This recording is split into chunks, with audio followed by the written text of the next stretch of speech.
Good afternoon, everyone. Welcome to this first ever Flemish webinar on education at a glance. Today we will be discussing the results from the report that was released early in September this year. Now, we are very happy to see that so many people are interested in joining us today. And to start, I would like to share a few house rules. Your microphone and camera will be muted automatically. We request that you ask your questions via the chat, and you can do it as in English as well as in Dutch. My colleagues will translate the question if it's necessary. And all questions will be addressed in the Q&A session later on today after the presentations. If you have any technical issues, please notify us also in the chat, and my colleagues will do their best to solve the problem or to assist you. And finally, this webinar will be recorded and uploaded to our website. So we will send you after this meeting the link, and you can share the content of this webinar with your colleagues if you wish to do so. So now get back to the webinar. The focus will be on Flemish education in an international perspective. And to accommodate our special guest from the OECD, this webinar will be held in English, as you could already hear. Before we go into further detail, I would like briefly to introduce myself. For those who do not know me, my name is Johan Baks. I'm the head of the Strategy and Knowledge Division in the Flemish Education Department. And our division is responsible for the strategic policy planning, scientific research, statistics, data, indicators, legal support, international education policy, and also the organization of the national assessments, better known for those who speak Dutch as Vlaams. Our goal is to contribute to strategic and informed policies for high quality education throughout the Flemish community. In our daily work, we strongly advocate for evidence-informed policymaking and practice in education. And we ensured that this topic was, for instance, very high on the agenda of our presidency of the Council of the EU in the first half of 2024. And we were very happy that our fellow EU member states followed us in this vision, and we were able to adopt several council conclusions on this topic. And we explicitly propose there an evidence-informed approach rather than an evidence-based one. Because at policy level, we do not aim for a technocratic approach to education, but a real democratic one, where scientific insights are considered, but political and ideological choices still can be made. And for educational practice, we choose for education professionals who underpin their decisions with knowledge from research and data, but also with professional experience and clear understanding of a specific classroom context. Now, given these considerations, it may come as no surprise that we attach great value to the efforts made by the OECD. We have worked together with the OECD for many years, not only to establish strong policies grounded in evidence-informed international standards, but also by profiting from their laborious work in producing comparable data and knowledge from the many member and partner countries. Today, we extend a warm welcome to Abel Schumann, the Indicators of Education System Program Manager and Senior Analyst at OECD. And the Indicators of Education System Program provides data on the performance of education systems in all 38 OECD member countries and a set of partner and accession countries, including non-member G20 nations. Excuse me. Now, these data are published yearly in the OECD flagship publication Education at a Glance, or EAG. EAG is the definitive guide to the state of education around the world. It provides data on the structure, finances, and performances of education systems across OECD countries and a number of partner economies. More than 100 charts and tables in the publication and country notes describe the output of educational institutions, the impact of learning across countries, access, participation, and progression in education. Also, the financial resources invested in education, and of course, last but not least, the teachers, the learning environment, and the organization of schools. The 2024 education focused on equity in education, providing indicators on gaps in educational outcomes and discussing the effect of educational attainment on labor market outcomes. Although the publication contains some data that solely refer to the Flemish community, the majority of tables and figures present data on Belgium. Now, considering our unique Belgian situation where education competences are allocated to the three communities, data on the Belgian level do not always provide the answers we are looking for. And in our division, we are responsible for transferring data on the Flemish community to the OECD. And now for today's webinar, we calculated several indicators for either the Flemish region or the Flemish community to be integrated into the presentation that will be given by Abel Schumann. This will allow us to consider Flanders in an international perspective in a way that is not possible in the original EAG report. Since these data have not been validated by the OECD, we are very grateful that our input has been incorporated nonetheless. Now, when talking about education and education policy, it is crucial to recognize the diverse challenges that shape educational landscape. Our Flemish Minister for Education, De Meer, recently released her policy letter, and in this policy letter, a number of strategic and operational objectives are outlined for the upcoming legislative period. Like most other countries, we are grappling with issues like declining learning outcomes, a suboptimal participation in lifelong learning, and a shortage of teachers. Internationally, comparable data form an important component of our evidence base.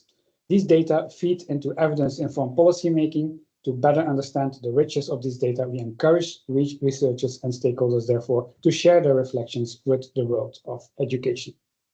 Now, for today's webinar, we also invited Koen Pellerio, the Managing Director of GEO, Community Education of the Flemish Community, to reflect on the results of education at a glance. And as Managing Director, Koen Pellerio assumes day-to-day management and policy tasks, and also heads, of course, the central administration of GEO. His wide array of experiences, ranging from a current experience to his past ones as professor in sociology of education, head of the minister's office, and managing director of the Department of Education and Training, made him the perfect candidate for grounded and thoughtful reflections rooted in several relevant but different perspectives. And so we want a warm welcome, to give a warm welcome to both presenters for joining us today. Without further ado, it's my great pleasure now to give the floor first to Abel Schumann, who will tell us more about the results of the latest Education at a Glance report. Abel, you have the floor. Thank you very much, Jeroen. It's really a pleasure to be here and to have the opportunity to present key data for the Flemish community at this webinar. For those of you who are not familiar with Education at a Glance, the publication is really, at its heart, it's a statistical compendium, so don't be surprised if I'm going to present a lot of numbers over the next 30 minutes or so. And as every edition of Education at a Glance has a thematic focus, and in this year's edition, we focus on a very important topic, on equity in education. So I will use the first 15 to 20 minutes of my presentation to talk about that topic before I move on to a few other important issues that we have in the publication. So to start, let me share my screen. Okay. Can you see my slides? Okay, excellent. Okay, so let's jump right in and let's start out with some positive results, because positive news are relatively rare these days. When we look at our data, we actually see that educational outcomes, at least measured by educational attainment levels, have improved in many countries. So here we can look at one key measure, and that is the share of young adults aged 25 to 34 years that do not have obtained an upper secondary qualification. So this is typically a high school degree or similar. And what we see that across the OECD, this share decreased from, on average, roughly 17% in 2016 to 14% in 2023. So clearly a significant decrease. When we just look at data for the Flemish region, we see that there was also a decrease, but a slightly smaller one from roughly 13% to roughly 12%. Now, why do we care so much about the share of young adults that do not have an upper secondary qualification? one of the most important reasons is, of course, that we know that it has really important labor market consequences. Those without an upper secondary qualification are at a high risk of having poor labor market outcomes throughout their lifetime. And this is actually something that we also see in our data, and that can be measured in various ways. So one key measure that we like to use is what we call the relative earnings. So we can compare here the earnings of adults without upper secondary attainment with the earnings of those adults that have upper secondary attainment. And what we see is that in the OECD, adults without an upper secondary qualification, they roughly earn 82% of the wages of adults that have an upper secondary qualification. In Belgium, that share is relatively similar with 83%. But we can, of course, also look at how that compares to adults that have a tertiary qualification, so a university degree or similar. And we see that across the OECD, those adults typically earn on average 50%, or more than 50% more than those adults with upper secondary attainment. In Belgium, again, that gap is a bit smaller. So the earnings advantage of a tertiary degree here in Belgium is 40%. But that can, of course, also be phrased differently because it essentially shows that income inequality by educational attainment in Belgium is smaller than OECD average. But of course, wages are not the only important measure of labor market outcomes. We can also look at labor market participation. And here, one important measure is in particular the labor market participation of older adults. So what we can do is to look at inactivity rates of adults 55 to 64-year-olds, so shortly before the nominal retirement age. And when we look at data for the Flemish region here, we see that inactivity rates for older adults without an upper secondary qualification are fairly high at nearly 60% compared to just slightly more than 45% on average across the OECD.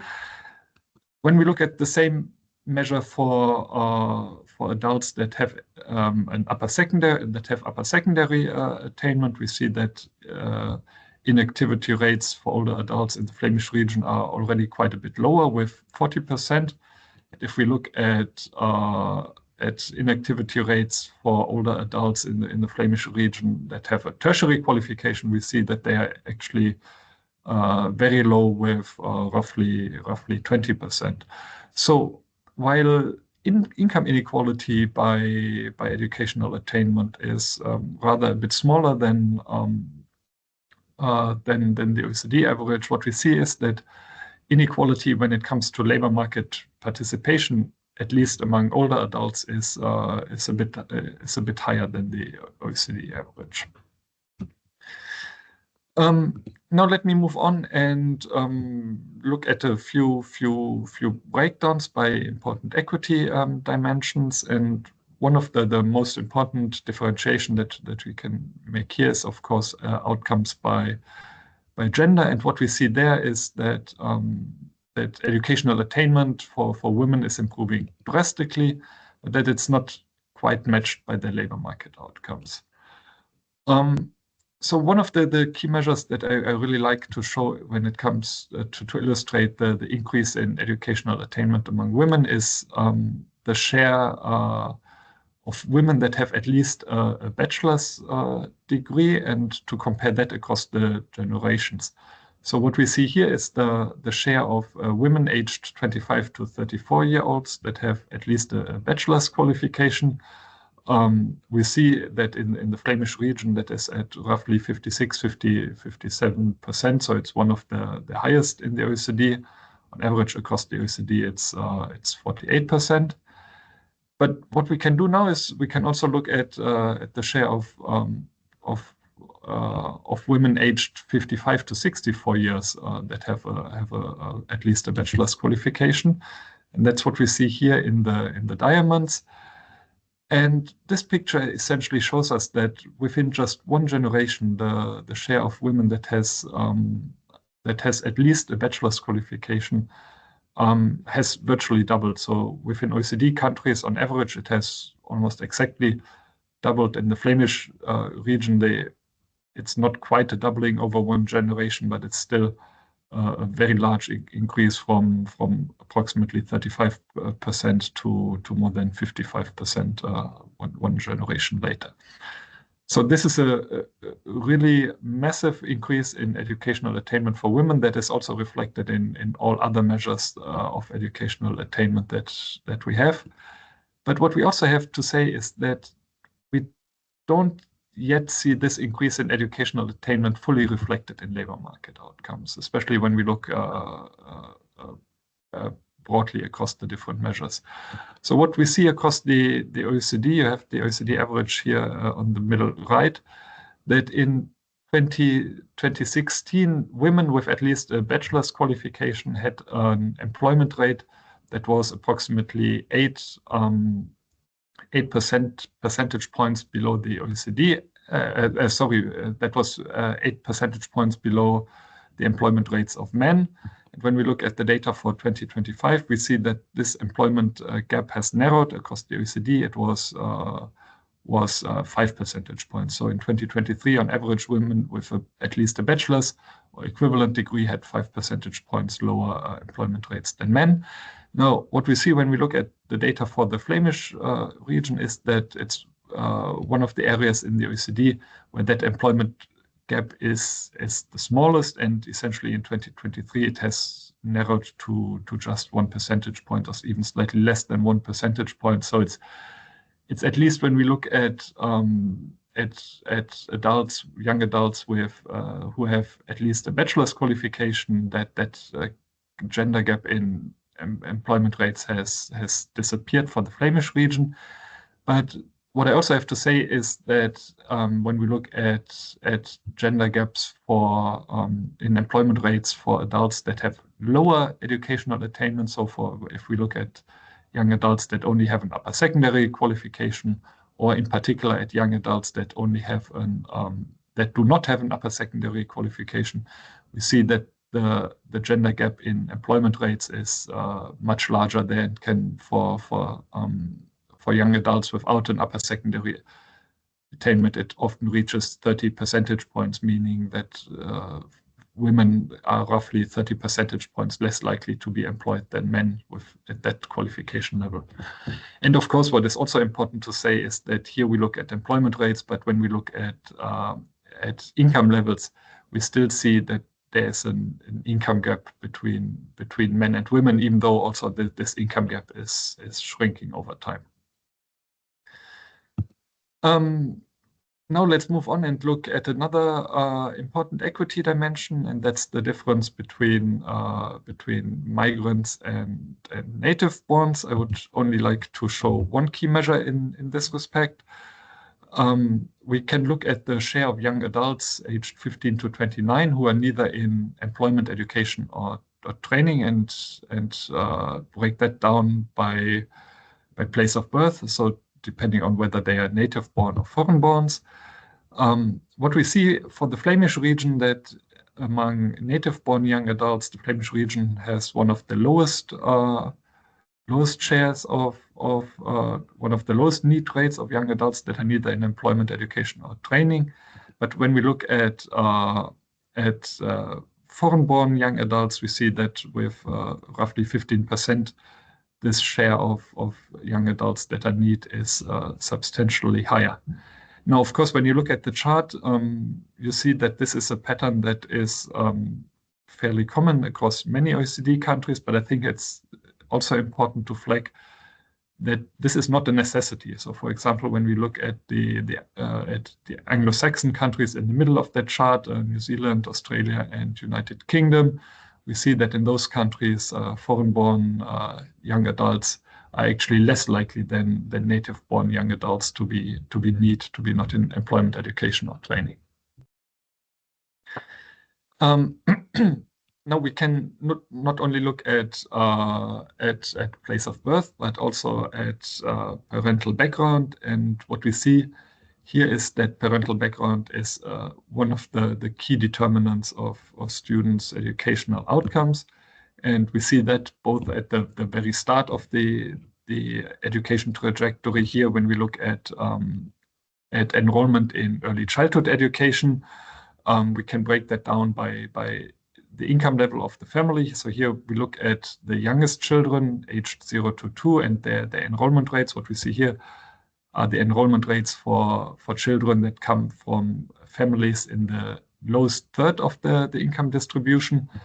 And we can compare that to the enrollment rate of children that come from the highest third of the income distribution. And we see that there's, in almost all countries, there is a gap, with children from poor families being less likely to be enrolled in early childhood education than children from wealthier families.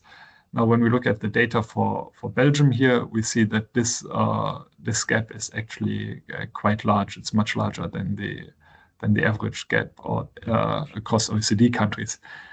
And in a way, this is, of course, the exact opposite of the pattern that we would like to see, because we know that early childhood education is one of the most important tools that we have to give children from disadvantaged families a good and equitable start into their education. So we would, in particular, like to see children from disadvantaged families to be enrolled in early childhood education.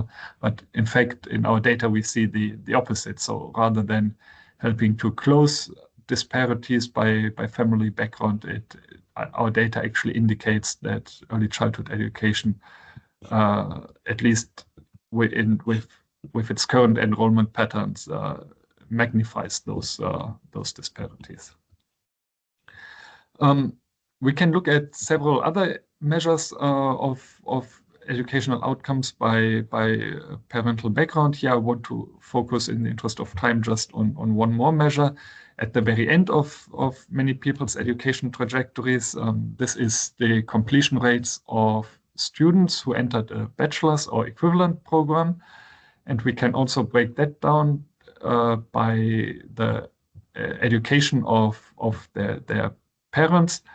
And what we see here in the Flemish community, that students who enter a bachelor program and who have parents that do not have an upper secondary qualification, they have completion rates of less than 50%. So less than half of those students are likely to complete their tertiary program.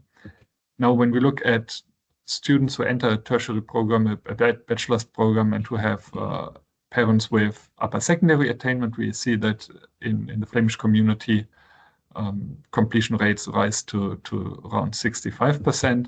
And for students whose parents have a tertiary qualification, completion rates are nearly 80%. And when we compare this pattern to the pattern in other countries for which we have data, what we see is that while a similar pattern is repeated in almost all other countries, we actually see that, according to this measure, parental background really has a disproportionately large effect in the Flemish community when it comes to completion rates.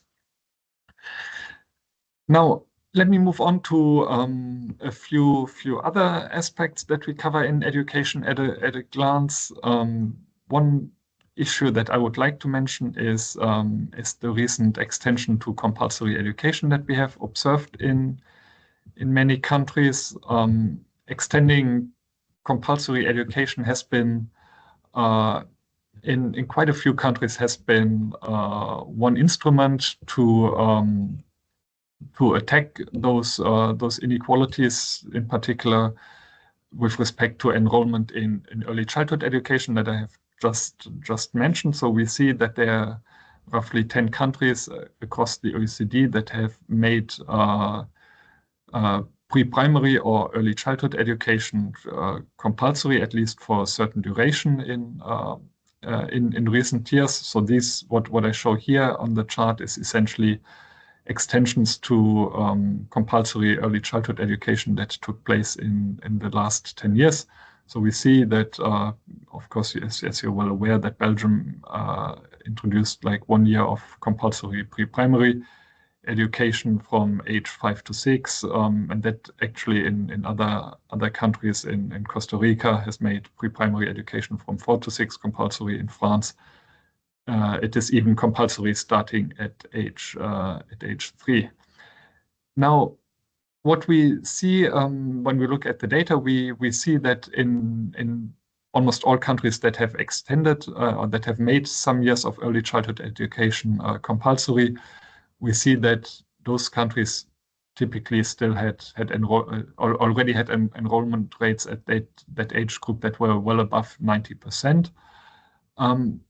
However, these extensions to compulsory education can nevertheless be important, because as you've seen in the data that I have previously shown, actually the children from the most disadvantaged backgrounds are most likely not to be enrolled also at these higher ages. So even though enrollment rates in early childhood education are often in the range of 90% or higher at age 5, making that year compulsory can nevertheless have a positive effect on equity, because it is likely that especially children from the most disadvantaged families will benefit from that extension. Now let me talk a bit about education financing, talking about resources in investment in education. One of the very key measures that we have here is the expenditure per student. We see that when we look at expenditure per student at primary level, we see that on average approximately $12,000 per year is spent per student at primary level. In the Flemish region, that's closer to $15,000 per year. On secondary education, that expenditure typically goes up by a bit. In the Flemish region, it's in the range of $18,000 per year. And when we look at tertiary education, it's typically significantly higher. Here we are talking about an expenditure per student in the Flemish region of roughly $27,000 per year.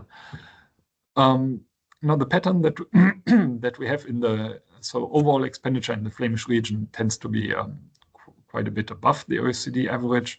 The pattern that we see in terms of expenditure levels by education level, that is relatively similar to the OECD average in the Flemish region. But when we actually look at the two countries to the right of the Flemish region on the chart, at Italy and the United Kingdom, we see that it's not necessarily the case that all countries make the same choices. So, for example, Italy is a country that focuses disproportionately on spending at primary and secondary education, where expenditure levels are at or above the OECD average. But then when we look at expenditure at tertiary level, it's quite a bit below the OECD average. Now, when we look at the United Kingdom to the right of it, there we see a country that heavily prioritizes spending on tertiary education, that is in particular driven by very high levels of tuition fees in the UK. But their spending on tertiary education is per student is nearly or is more than twice as high as spending at primary and upper secondary level. So this is just to say that there is in fact quite a bit of scope for setting priorities differently, and we see that some countries really take different routes here in setting spending priorities. We can look at breakdowns by subnational region. What we see here in Belgium, that the differences between the Flemish and the French community are relatively small. That can be quite different when we look at other federal systems. I mean, here we have spending per student in Canada by province. Here we have spending in Germany at the Länder level. Here we have Lithuania. We have data for Spain, and in particular, when we look at the United States, we actually see that there are really large disparities across the states. So Washington D.C. spends more than 3 times as much per student than Idaho. So there are countries where disparities in spending are actually quite large. We can also look at the effectiveness of that spending. We can look at how spending per student and PISA scores are correlated. So what we see here on the vertical axis is the average PISA performance in mathematics on a country, and on the horizontal axis, so on the horizontal axis, what we see is the cumulative expenditure per student between the age of 6 and 15. And what I find quite interesting about that chart is when we look at spending levels below $100,000 cumulative expenditure from age 6 to 15, we see actually that there is a fairly clear positive correlation in this part of the chart. Now, when we look at the correlation for spending levels above $120,000 US, we actually see that this correlation more or less breaks down, and there is absolutely no relation anymore between the PISA performance of countries that spend $180,000 US cumulatively and the countries that spend between $100,000 and $120,000 US.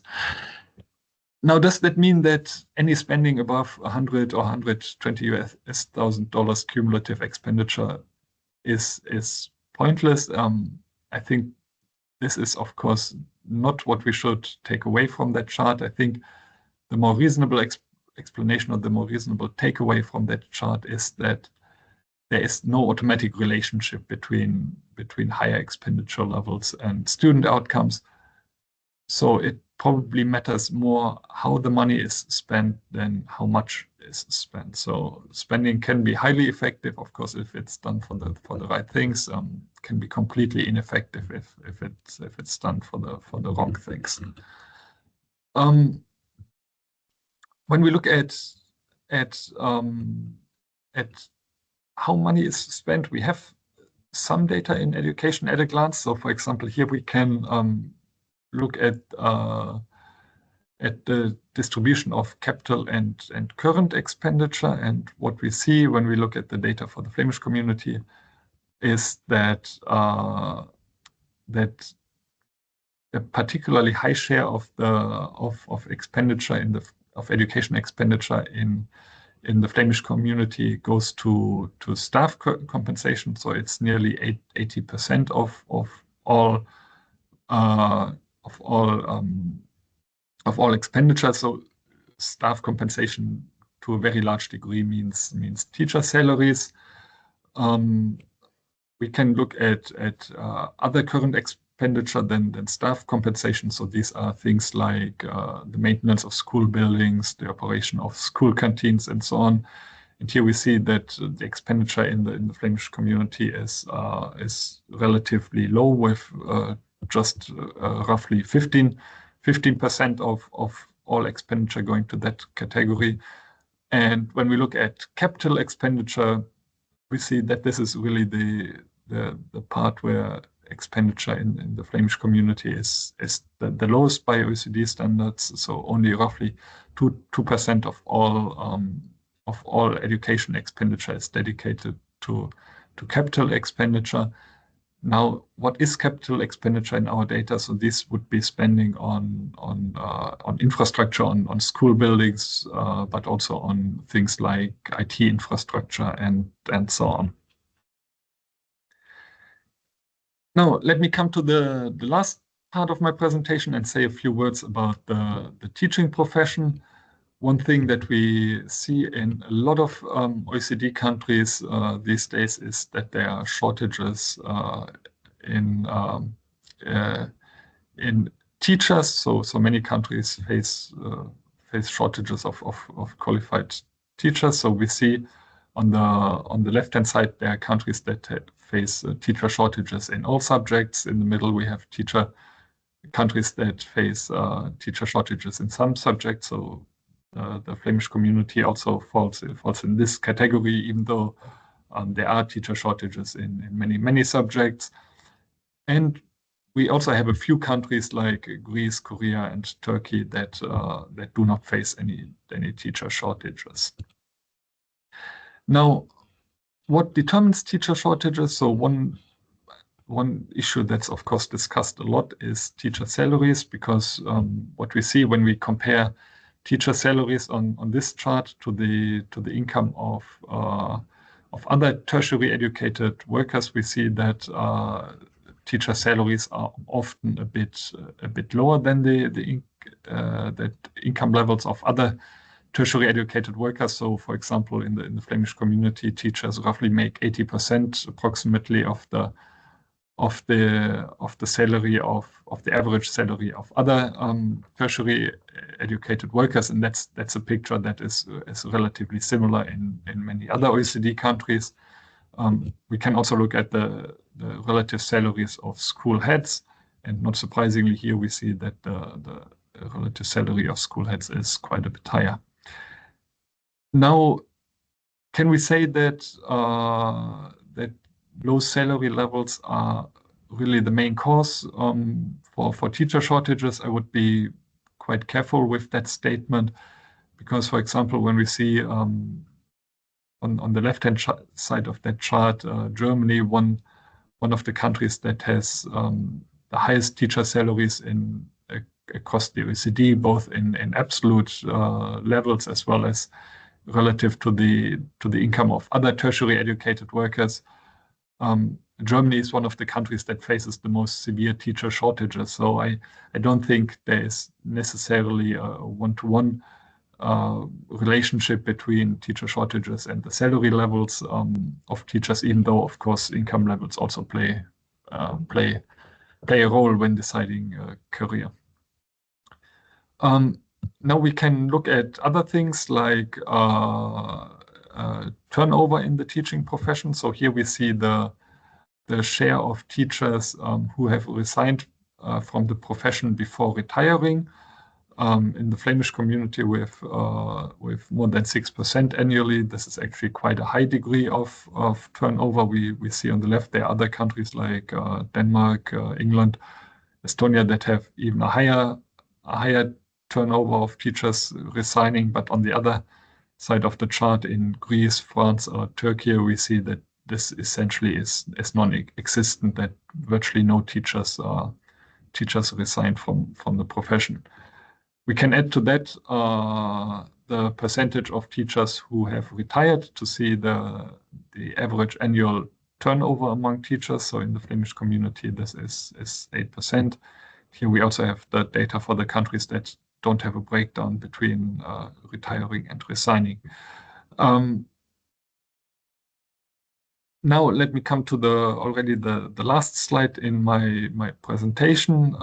We can look at the share of teachers that are less than 30 years old, so the share of young teachers. It's a data point that I find interesting, but perhaps not very surprising when we look at the high turnover rates, because what we see in the Flemish region, that the share of teachers who is below the age of 30 is quite high. It was 20%, more than 20% in 2013. In 2022, it's still quite high in the Flemish community with 17 or 18%, compared to an OECD average of just slightly 10%.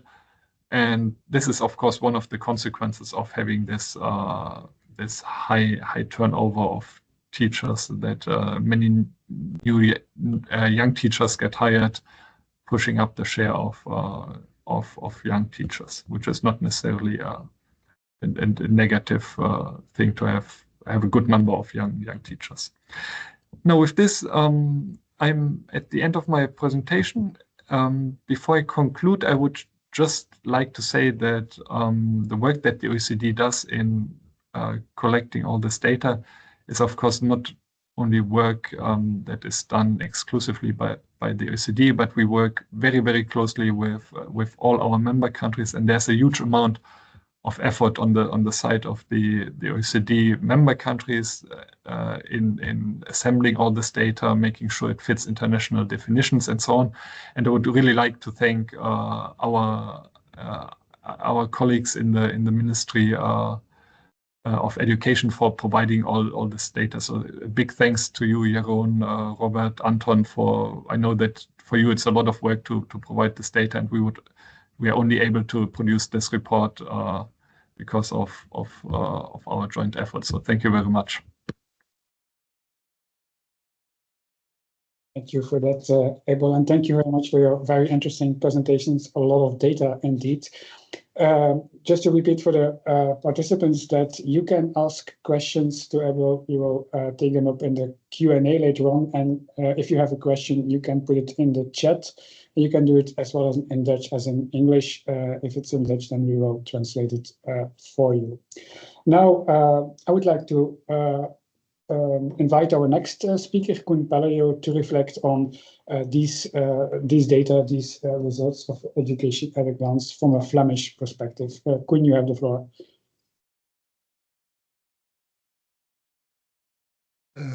Thank you very much. Before I start, I would like to check that. Can you see our slides?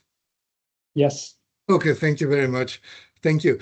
Before I start, I would like to thank, of course, the Flemish Department of Education and the OECD for inviting me to share my reflections here. International comparative research provides, of course, valuable insights into the performance and challenges of educational systems, and the different data provide benchmarks for policymakers. This edition of Education at a Glance, as has been said, focuses on the equity in education, and although we've learned that a number of indicators are moving in the right direction, it is also very clear that there are still challenges to overcome. For example, the number of young adults without upper secondary qualification keeps declining, which is a good thing. However, those young adults still have poorer chances in employment, and Belgium does not perform very well here compared to the OECD average. We also learned that adults with low educational attainment leave the labor market early. Again, Belgium performs worse than the OECD average, and the number of NEET youngsters, not in education, employment or training, the NEET youngsters is declining in the OECD as well as in Belgium, but the data show that youngsters born abroad are more likely to be NEET than natives. Overall, I think it is clear that opportunities are not equally distributed. The data for Belgium reveal a significant opportunity gap. Access to education and the labor market still heavily depends on one's background. At the Flemish community education, our goal is, of course, to ensure quality education for everyone. We have been focusing on this aspect for several years now and are beginning to see a shift in mindset. Quality, however, is we think a combination of many different factors. We need to focus on various aspects to achieve quality improvement and create more equal opportunities. The Flemish community education advocates the ambitious minimum goals. Additionally, we have developed ambitious curricula for secondary education, and we want to extend this to primary education as well. Those final attainment levels still need to be approved by the Flemish Parliament, but in the meantime, we are working on curricula where we also set high expectation for those pupils. GO chooses to emphasis on mathematics and Dutch. This focus is also reflected in our proposed class schedules. We want to make sure every student achieves the minimum goals. Those who perform strongly should be given additional challenges. And these are the focus on mathematics and Dutch are well considered choices. We think that a strong command on those two subjects, mathematics and Dutch, enhances understanding in other subjects. Putting the stress on those two subjects is a prerequisite for improving, we think, the broad quality of education. In the strategic plan, in our strategic plan, we propose in-class differentiation, among other things, as a solution to address the level differences in our classes, and so continue to challenge each pupil, both high and low achievers. This is combined with direct instruction, which is important, and high expectation. And furthermore, we focus on joint development of learning materials. We find that teachers do a lot of duplicate work, each developing their own learning material, assignments and tests.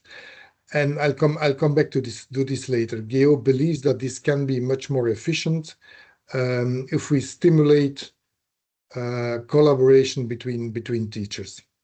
And this way, we think we take some of the work of teachers' hands, but this should also lead to higher quality learning materials. We want to relieve teachers while increasing the quality and also the affordability of education.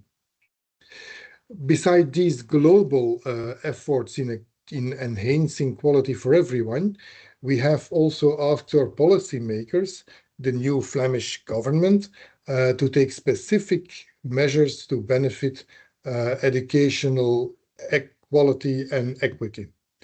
For some time now, we have been advocating for a reform of the school year structure, as has been done in the French community of Belgium, a shorter summer vacation, longer autumn and spring breaks, and an equal, that's important, an equal distribution of vacations through the school year. The shorter summer vacation has a positive effect, we know, on disadvantaged students because it reduces learning loss. We also attach great, it is an edition which focuses on equity, so we also attach great importance to controlling school costs and call for a maximum bill for secondary education. Limiting study costs for parents, especially in technical and vocational education, is necessary. It is encouraging to know that the new Flemish government has included this in the coalition agreement. We must also recognize that the quality of education is linked to our teachers, and that the teacher shortage is also a significant point of attention in the study in education at a glance. It is a cold comfort that a shortage of teachers is not only an issue in Belgium, but also in most other countries. GEO supports a modern teacher statute and continues to advocate for this while with the new Flemish government. The current teacher statute in Flanders is outdated, is a restraining straitjacket for school organization, although it is not explicit mentioned in the coalition agreement. We still hope that substantial decisions will be made in the coming legislature. For us, a modern teaching statute means that there is structurally time. We have seen the great share of minus 30 years in the teacher staff. So for us, that modern statute means that there is a structural time within the teaching career for initial guidance, professional development, and collaboration. The career of an educational professional can be tailored to his or her strengths, interests, and talents. And this makes the organizing school activities much easier for principals, but allows for more diversity of roles in schools and a more varied teaching career. This makes the jobs, we hope, this makes the job more pleasant and attractive, decreasing the high turnover in Flanders compared to other OECD countries. And for us, this is a prerequisite to successfully implement our vision of contemporary education and to attain more quality and equity in education. In conclusion, educational forms the bedrock of a prosperous society, of course, and we rely on our policy makers to recognize the transformative power of education and to place a high priority on ensuring equal educational opportunities. However, equity in education requires adequate numbers of teachers and well-maintained school facilities. We have seen that we have a small share of the cost of education to infrastructure.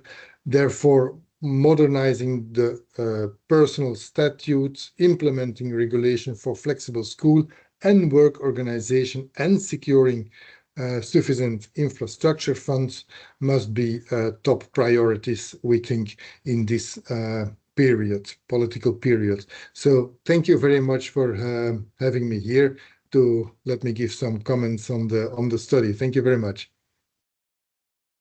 Thank you, Koen, for these reflections and insightful observations.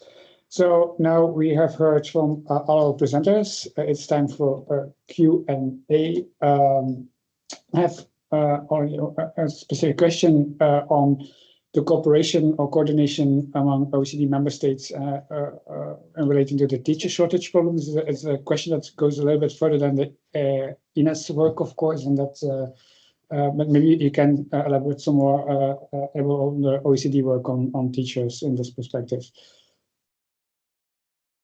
Well, thank you. I think that's an important question, and as I mentioned, the issue of teacher shortages is very high on the policy agenda for many countries. So it's also one of the top priorities of the work of the OECD. One important component of the work is our TALIS survey, the survey of teachers that will be released next year. And that provides important information on what determines the attractiveness of the teaching profession. So what makes teaching an attractive career. Beyond that, there are other strands of work that deal with the different aspects of the teaching profession and what makes teaching attractive, both more on the quantitative and more on the qualitative side. But what I should perhaps also mention is that, of course, to some degree, the reasons also lie for teacher shortages lie outside of the education system, because in a lot of OECD countries, we see that there are shortages of qualified professionals across many different fields. I mean, in particular, in all the social professions, but also in many other professions, the IT sector and so on. So, to some degree, it's also a consequence of the current macroeconomic environment, and this is also something that is, of course, a focus of the work of the OECD, not within the Education Directorate, but also within other parts of the OECD. So I think it's an issue that is really high on our agenda and that we try to address from as many different angles as possible. Thank you, Abel. Another question we have is maybe both for Koen and for Abel, is on the declining results we see in international tests as PISA in terms of pearls, and if education at a glance can has data to maybe give some insight on the reasons of this decline we see in many OECD member states. Maybe, yeah, Abel, you can start. Maybe we can add some things also from a Flemish perspective. Well, that's of course the $1 million question. I don't dare to say that I have an answer or a solution to this issue. I think there are a lot of people that are very concerned by the declining standards. I think one important issue is to look at to think about the data that I have shown at the start of my presentation on increasing attainment levels, because what we see is that essentially attainment goes up, time spent in education goes up, but at the same time PISA results and the results of learning outcomes in other large-scale surveys, they tend to decline. And I think that's actually makes it even more concerning, because in a way it shows that the effectiveness of education goes down. So even though people spend longer time in education, they enter education systems at an earlier age, they leave it later, it seems that students don't learn as much as they did in the past. So I don't have an answer. I think we have data that's relevant, but I certainly don't have an answer to that question. I don't know if you want to add something. It's indeed the most important and unsolvable question, of course, but maybe from a Flemish perspective on this very urgent topic. Well, I don't have the answer either. I think for us there are two main things we have to do, but I don't know if there is sufficient support in this education at a glance to answer the question. But for us, we think there are two main things we have to do. That's working on the statute and being sure that we have enough teachers who are well trained.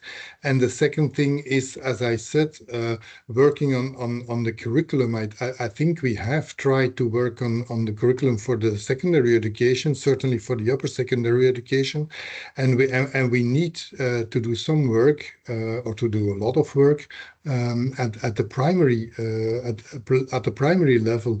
I think we are waiting for ambitious minimum goals to be voted in Flemish Parliament, and secondarily, we have to work on our own curriculum, which has to be of a high level and setting high expectation for pupils in primary education. But I think those are the two things we can do for the moment, and we have to do very quickly, but it has to be done.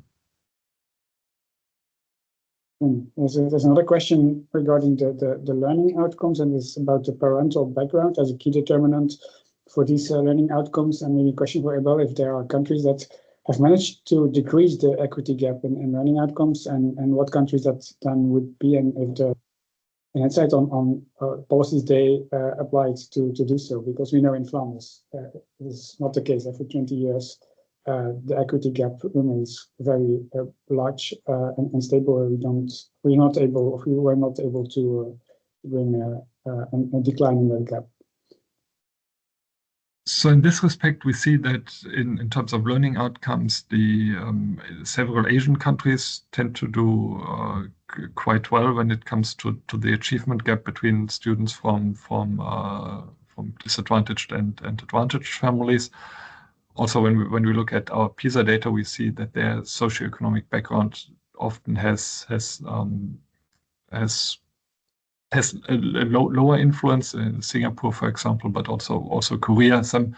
Essentially a lot of the countries that are generally among the top performers in PISA often also tend to have relatively low gaps by socioeconomic status of the students. Otherwise, you wouldn't get on top of the distribution.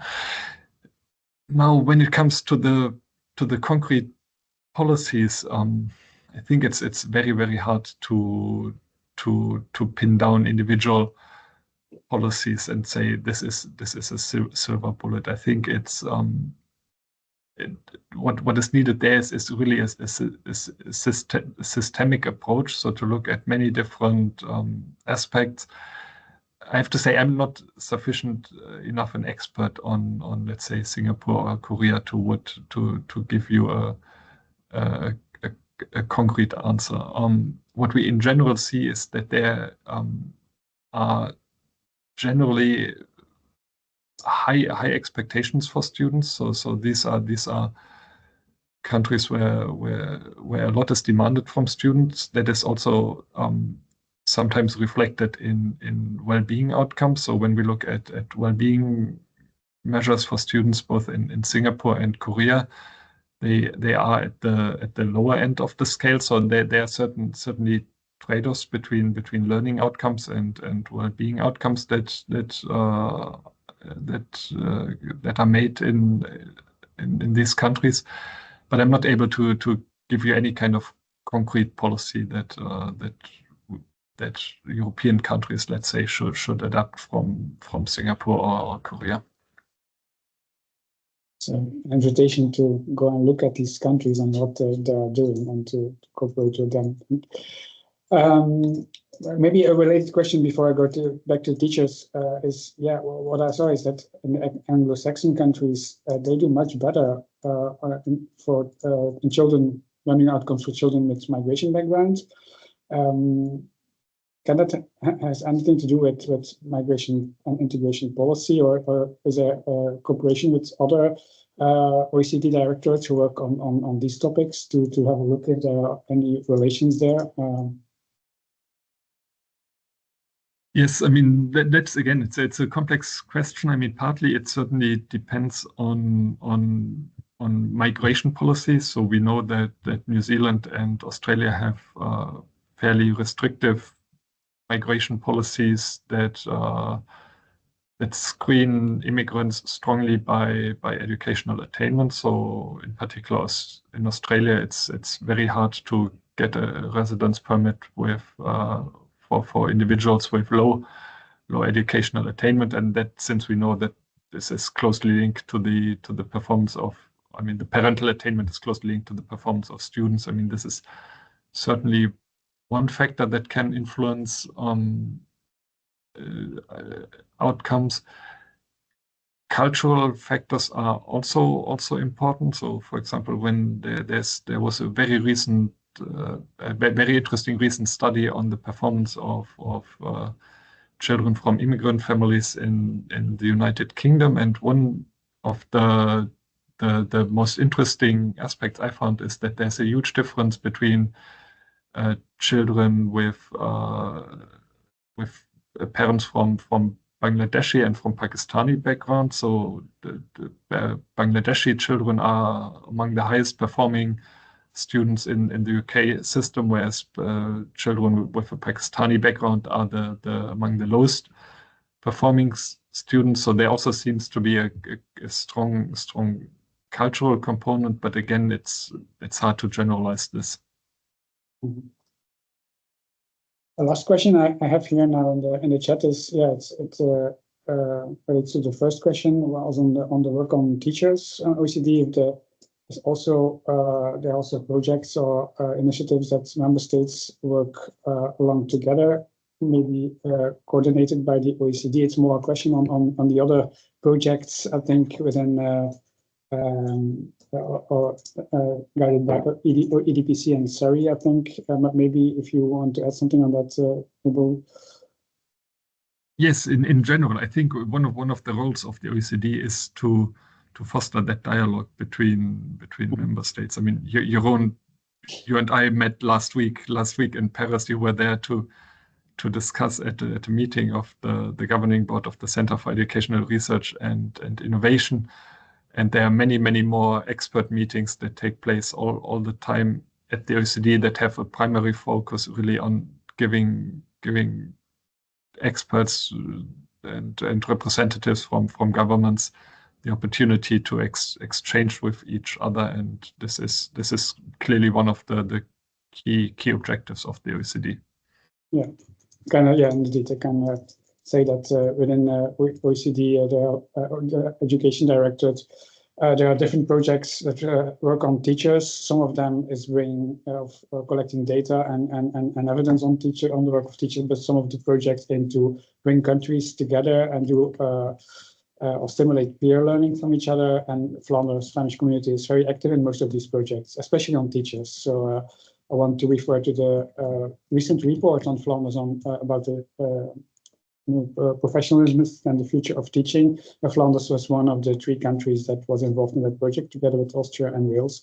And the Flemish report is online. You can find it on the website of the Centre for Educational Research and Innovation, and also on our research website. So anyone who is interested in this work on teachers, please look at our website and the OECD website.